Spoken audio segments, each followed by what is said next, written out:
पंकजा मुंडेबाबत आक्षेपार्ह पोस्ट करणाऱ्या युवकास अटक. परभणी पोलिसांनी उचललं, परळीत स्वाधीन केलं. लोकसभा निवडणुकीतील अत्यंत चुरशीच्या ठरलेल्या लढतीत बीडमध्ये पंकजा मुंडेंचा 6000 मतांनी पराभव झाला. बीड जिल्ह्यात दिवंगत गोपीनाथ मुंडे यांच्यानंतर पंकजा मुंडेंनी जिल्ह्याची प्रतिनिधित्वाची धुरा सांभाळली. त्यामुळे साहजिकच पंकजा यांचा पराभव त्यांच्या समर्थकांच्या चांगलाच जिव्हारी लागला आहे. कारण यंदा प्रथमच बीड जिल्ह्यातील लोकसभा निवडणुकीत जातीय रंग पाहायला मिळाला. जातीय तेढ निर्माण झाल्यानेच पंकजा मुंडेंचा पराभव झाल्याचं बोललं जात आहे. त्यातच पराभवानंतर मुंडेंच्या समर्थकांनी मोठी निराशा व्यक्त केली. जिल्ह्यात काही ठिकाणी आत्महत्येच्याही घटना घडल्या आहेत. मात्र दरम्यानच्या काळात पंकजा मुंडेंबाबत आक्षेपार्ह पोस्ट केल्यामुळे तणाव निर्माण झाला होता. काही तालुक्यात बंदही पुकारण्यात आला.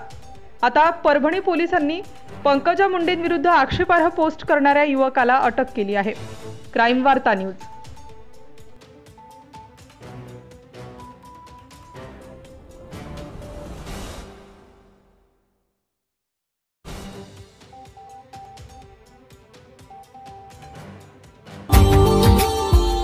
Subscribe now and press the bell icon.